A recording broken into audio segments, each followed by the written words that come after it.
Maintenant, je fais une vieille révélation, n'est-ce pas? Il est écrit dans Jean 8, quelque part là-bas, si je ne me trompe pas. Jésus dit,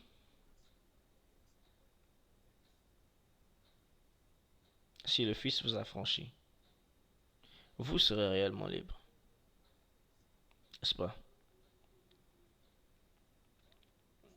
Dans un autre passage dans Jean, il dit également, vous connaîtrez la vérité, et la vérité vous affranchira. Donc, si vous connaissez le Fils vous avez réellement, le Fils va vous affranchir. Un autre passage dit, vous connaissez la vérité va vous affranchir. Donc, on a la notion de affranchir deux fois.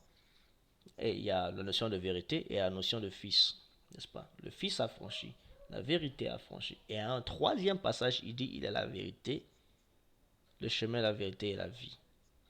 Donc, vous devez comprendre que cette vérité qu'il a affranchie, c'est lui. C'est lui qui a affranchi parce qu'il est le Fils. Et c'est lui qui a affranchi parce qu'il est la vérité.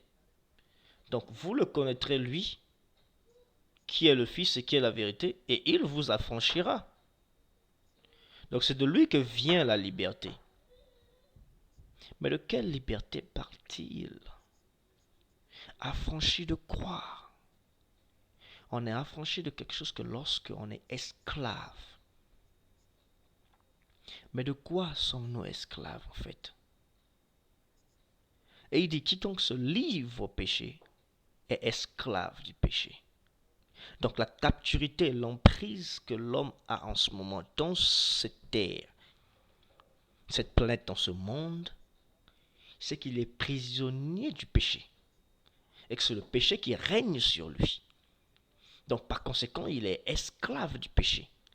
Et l'esclavage de ce péché qui normalement est spirituel, c'est de là que vient son rôle de pouvoir affranchir l'homme de ce péché. Parce que quiconque se livre à ce péché est donc esclave de ce péché. Donc il fallait affranchir. Et qui est-ce qui emmène l'homme au péché? Chez la chair, c'est-à-dire le corps, dans ses faiblesses.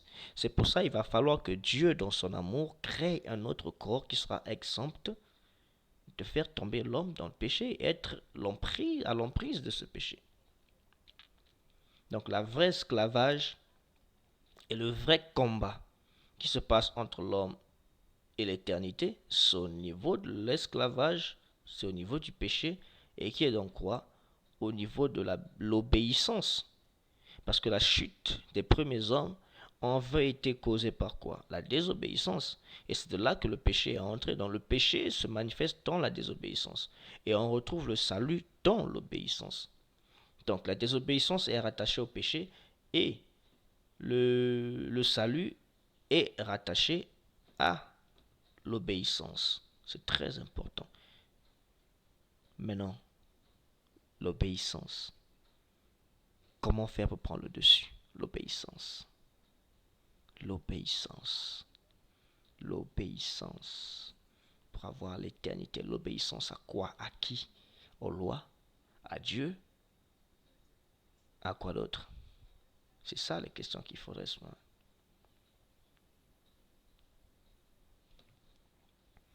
C'est de ça qu'il s'agit en fait.